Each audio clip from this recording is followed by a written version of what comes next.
Often referred to as the father of near-death studies, Dr. Raymond Moody has spent decades exploring the mysteries of what happens when life ends. Among the many cases he has studied, one stood out for its uniqueness. In 1980, he interviewed Beverly Wilkins, a 45-year-old grammar school teacher from Nebraska.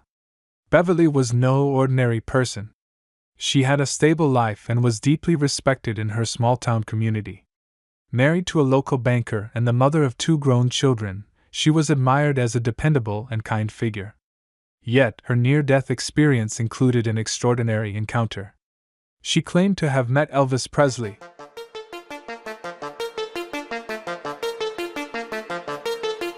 This case was particularly striking for Dr. Moody.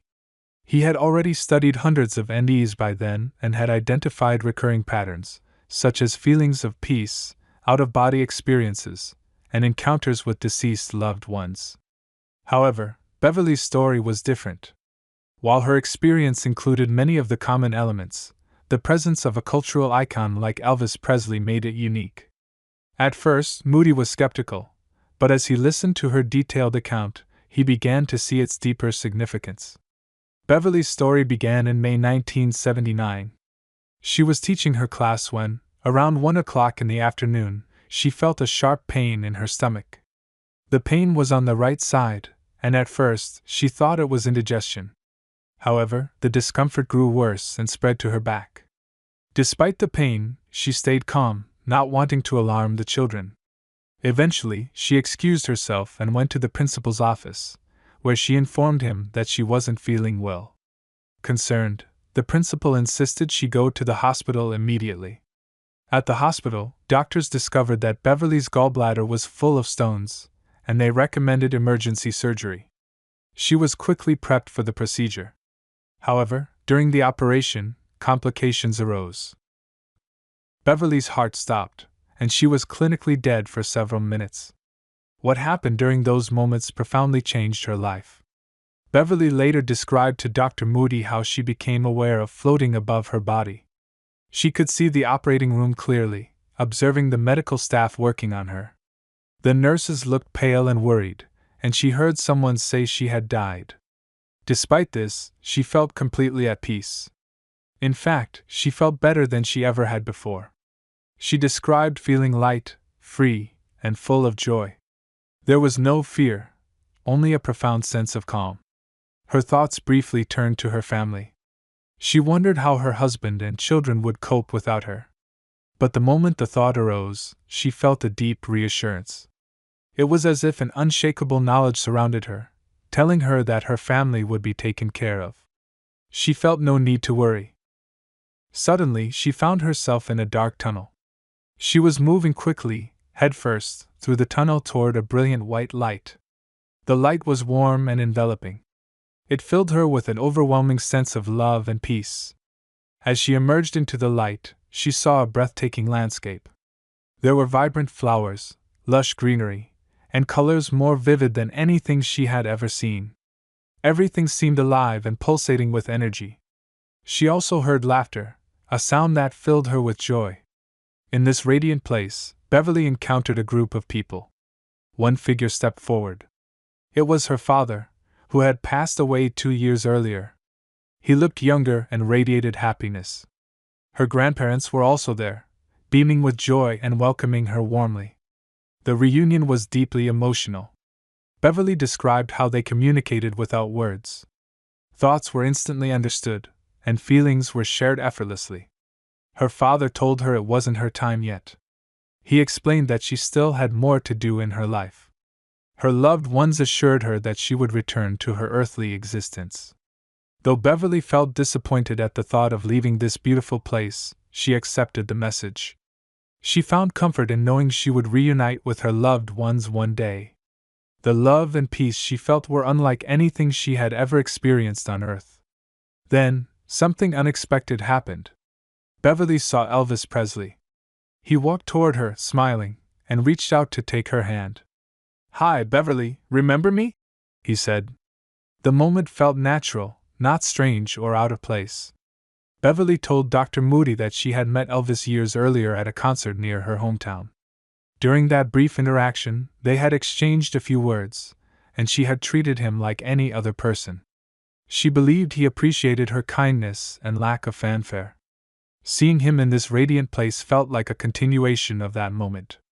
Elvis, like the other beings in the afterlife, appeared vibrant and glowing with an indescribable light.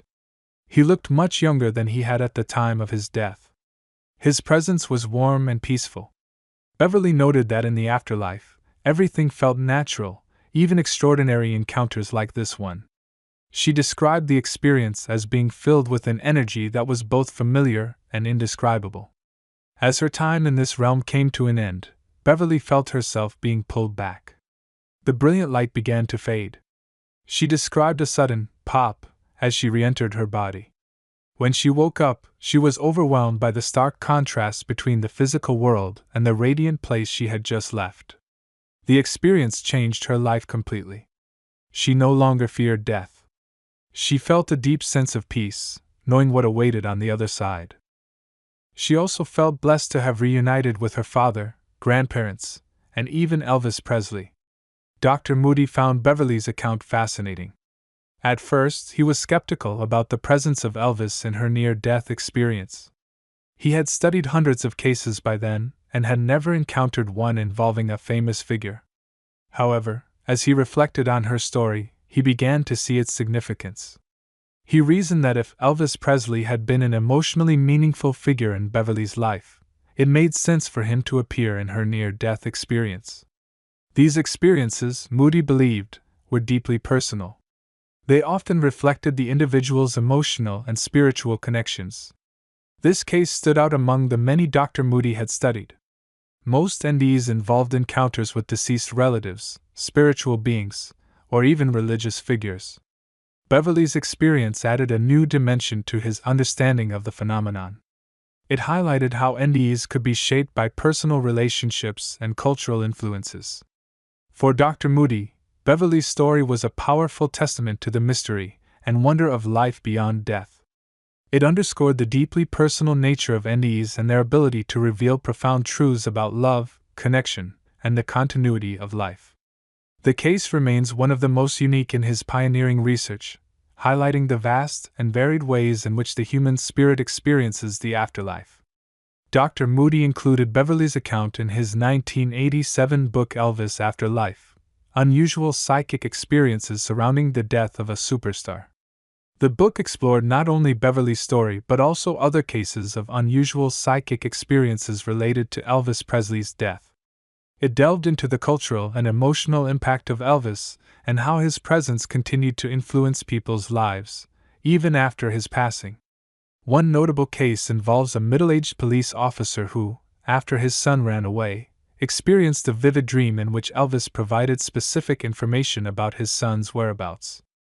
Acting on this guidance, the officer successfully located his son, attributing the reunion to the information received during the dream.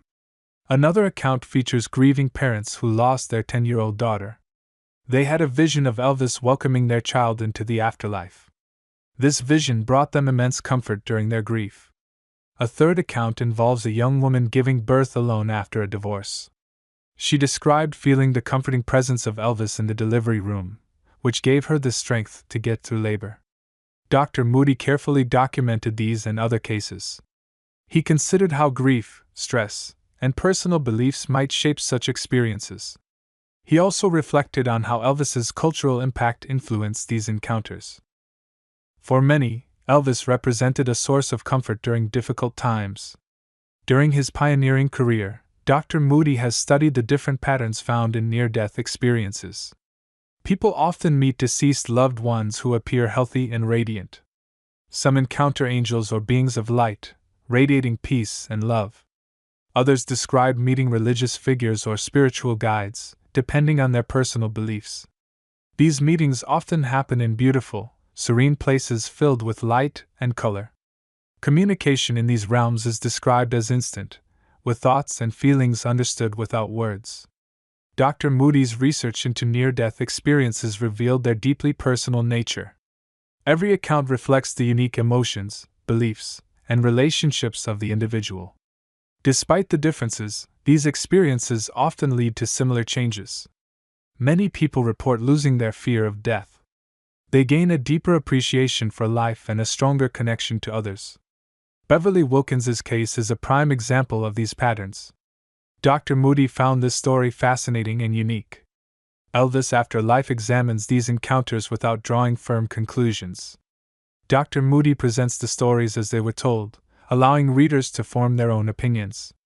He believed these experiences offer valuable insights into the mysteries of human consciousness and the afterlife.